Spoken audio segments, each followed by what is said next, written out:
بختار يا سمو الشان طلي مثل بدر بالعالي يا أم محمد غلا الأعيان افرحي يا بعد حالي وبزينك الزاهي الفتان تسلطني يا هنا البالي يا الغالية وانتي للكرم عنوان فيك الحلا وزين الخصالي فيك الحلا وزين الخصالي يا أم محمد ونورك بان مثل القمر دايم يلالي بناتك يهدونك القيفان وتغني لك صوت موالي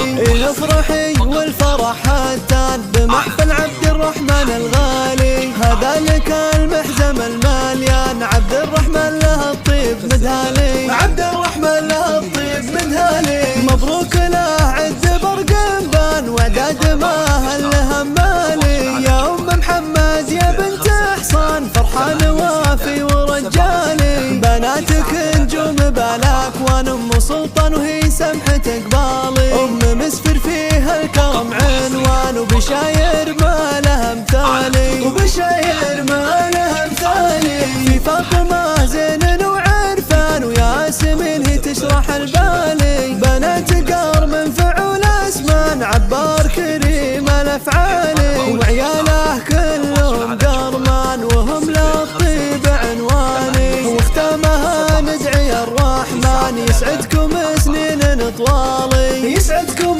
سنين طوالي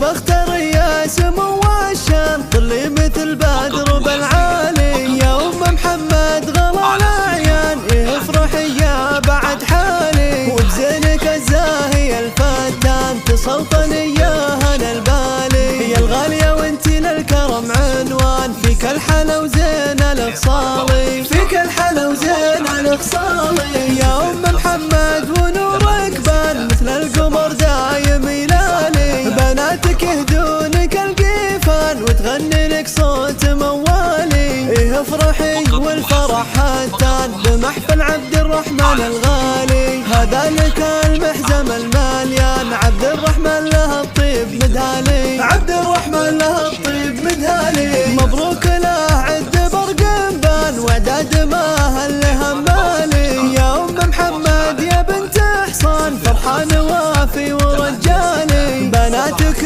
نجوم بالاكوان ام سلطان وهي سمحة قبالي ام مسفر فيها الكرم عنوان وبشاير ما لها مثالي وبشاير ما لها مثالي في فاطمة زين وعرفان وياسمين هي تشرح البالي بنات قار من فعول اسمان عبار كريم الافعالي وعياله كلهم قرمان وهم للطيب عنواني واختامها ندعي الرحمن يسعدكم